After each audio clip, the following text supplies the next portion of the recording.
अधिक सोचना यानी मृत्यु को दावत देना। जैसे कि आपने सुना होगा, चिंता और चिता में सिर्फ एक बिंदु का फर्क होता है और इसी कारण बहुत सारे लोग इस दुनिया से चल बसे। मैं आपको इस वीडियो में एक कहानी के माध्यम से ऐसी चीज बताने जा रहा हूँ जिसे सुनकर आप बेवजह सोचना बंद कर देंगे। तो इस वीडियो में आप बने रहिए। एक गांव में एक बनिया रहता था जिसे एक बहुत ही बुरी आदत लग चुकी थी और वह आदत थी बेवजह चिंता करने की। वह हर समय किसी न किसी चीज की चिंता करता ही रहता।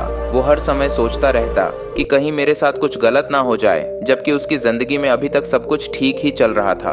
उसके पास एक बड़ा सा किराने का दुकान था, एक अच्छा घर था, एक पत्नी और 2 प्यारे बच्चे थे, लेकिन फिर भी वो किसी न किसी अनहोनी के बारे में सोचकर बेवजह चिंता करता रहता। कभी सोचता कि अगर मेरी दुकान में आग लग गई तो क्या होगा, अगर ग्राहकों ने उधारी पैसे नहीं दिए तो क्या होगा, अगर मेरे दुकान में ग्राहकों का आना बंद हो गया या अगर मेरी दुकान का चलना बंद हो गया तो क्या होगा। ऐसे ही वो भविष्य की अन्य बातों के बारे में सोचकर बेवजह चिंता में डूब रहा था। जैसे कि मेरे बच्चों का भविष्य कैसा होगा, कहीं बुढ़ापे में मुझे कोई बड़ी बीमारी ना हो जाए, मेरे बच्चे बुढ़ापे में मेरा ख्याल रखेंगे भी या नहीं, वगैरह वगैरह। अपनी इस लगातार बेमतलब चिंता करने की आदत की वजह से वो अशांत और परेशान लगता था और अब उसका किसी भी काम में मन भी नहीं लगता था। उसकी पत्नी ने भी इस बात को अनुभव किया कि उसे बिना मतलब चिंता करने की आदत पड़ चुकी है। उसने उसे कई बार समझाने की कोशिश भी की, तुम बेवजह चिंता करना छोड़ दो, लेकिन उसके समझाने का कोई मतलब नहीं रहा। उसे पता चला कि नगर में एक महात्मा आए हैं जिनके पास सारी समस्याओं का हल है। फिर एक दिन वह उसे लेकर एक बौद्ध भिक्षु के आश्रम में पहुंची। बौद्ध भिक्षु बहुत ही बुद्धिमान और ध्यानी व्यक्ति थे। बनिया और उसकी पत्नी अपनी सारी समस्या बौद्ध भिक्षुओं के समक्ष रखती है। बनिया ने कहा, महात्मा, मैं हर समय किसी न किसी बात की चिंता करता रहता हूँ। मैं ज्यादातर उन बुरी चीजों के बारे में सोचकर चिंतित होता रहता हूँ जो अभी तक मेरे साथ हुई भी नहीं। बनिया की समस्या को पूरे ध्यान से सुनने के बाद बौद्ध भिक्षु ने कहा, ठीक है, तुम दोनों कल सुबह आना और फिर मैं तुम्हें तुम्हारी समस्या का समाधान बता दूंगा। अगली सुबह जब बनिया और उसकी पत्नी बौद्ध भिक्षु के आश्रम में पहुंचते हैं तो देखते हैं कि बौद्ध भिक्षु बहुत ही चिंतित अवस्था में जमीन पर पलटी मारकर बैठे हुए हैं और उनके सामने एक दूध से भरा ग्लास रखा हुआ है। बौद्ध भिक्षु बार बार उस दूध के ग्लास की तरफ देख रहे हैं और फिर कभी अपना हाथ अपने सिर पर रखते तो कभी जमीन पर वह बहुत ही चिंतित और बेचैन दिखाई पड़ रहे थे। यह देखकर बनिया ने पूछा, महात्मा, आप इतने परेशान क्यों लग रहे हैं? आपके समक्ष दूध रखा है, आप इसे पी क्यों नहीं लेते? महात्मा बोले, मुझे चिंता हो रही है कि कहीं इस दूध को बिल्ली न पी जाए या फिर मैं कहीं जाऊं और क्या पता यह दूध कहीं गिर जाए।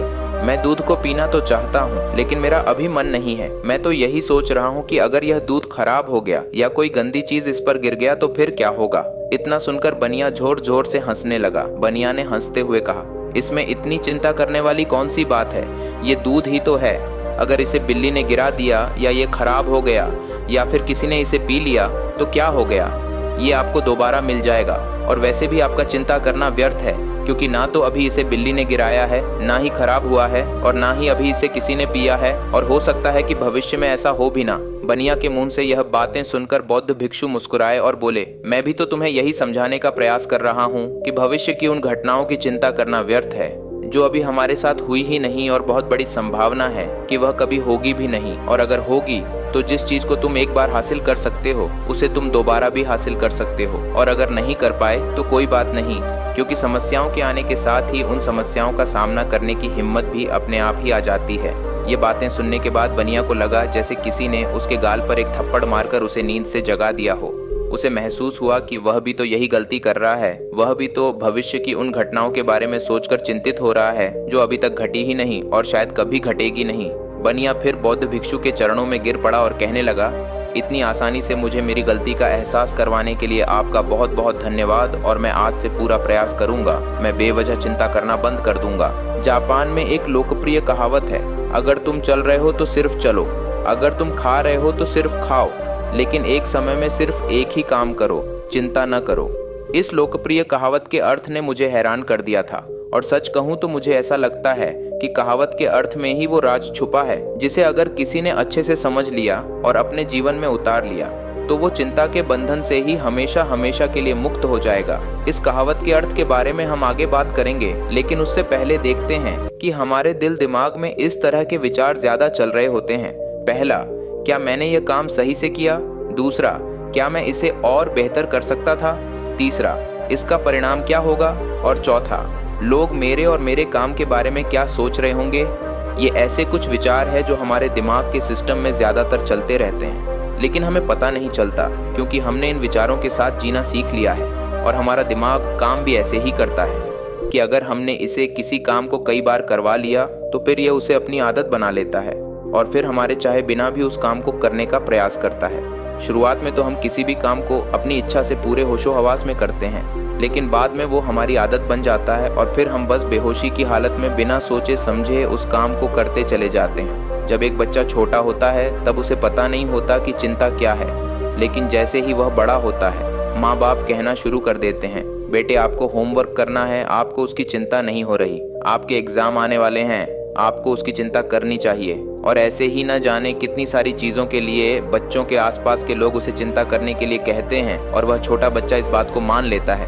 ये अच्छा, किसी भी काम को करने के लिए हमें उसकी चिंता करनी पड़ जाती है और फिर वह भी किसी काम की घटना के बारे में बार बार सोचने लगता है। शुरुआत में तो वह यह काम जानबूझकर करता है, लेकिन धीरे धीरे उसका मन इसे अपनी आदत बना लेता है और फिर ना चाहते हुए भी उसका मन एक ही विचार के बारे में बार बार सोचता रहता है और फिर वह अपनी पूरी जिंदगी चिंता के इस जाल में फंसकर रह जाता है। लेकिन अब प्रश्न यह उठता है कि इसका समाधान क्या है? तो इसका समाधान है ऊपर बताई गई जिन कहावत का अर्थ यानी जागरूकता। हमें अपने विचारों के प्रति जागरूक होना पड़ेगा। हमें थोड़ी देर रुककर इस बात पर ध्यान देना होगा कि कहीं हम ना चाहते हुए भी एक ही घटना के बारे में तो बार बार नहीं सोच रहे हैं। हमें पूरी जागरूकता के साथ ये देखने का प्रयास करना होगा कि पूरे दिन हमारे अंदर इस तरह के विचार उठते रहते हैं। अब आप पूछ सकते हैं, केवल जागरूकता क्या करेगी? मैं कहता हूँ ये काफ़ी है, ये मन को शांत करने के लिए पर्याप्त है, मन को अपने स्वभाव का एहसास कराने के लिए पर्याप्त है और जीवन में जागरूकता लाने का सबसे आसान तरीका है ध्यान करना। ध्यान करने के दौरान अपने विचारों पर ध्यान देना, और जब आप पूरी जागरूकता के साथ अपने विचारों पर ध्यान देना शुरू कर देंगे तब आप पाएंगे कि आपके मन में चलने वाले गैर जरूरी विचार एक एक करके अपने आप ही गायब होना शुरू हो जाएंगे और फिर आप एक आनंदित और शांत जीवन अनुभव कर पाएंगे। बाकी अगर ये कहानी आपको अच्छी लगी हो तो इस कहानी को अपने दोस्तों को जरूर शेयर करें और ऐसी कहानी सुनने के लिए बोधी ब्लेस्ड यूट्यूब चैनल को सब्सक्राइब करें। तब तक मिलते हैं हम आपसे ऐसी ही एक और प्रेरणादायक कहानी के साथ। धन्यवाद।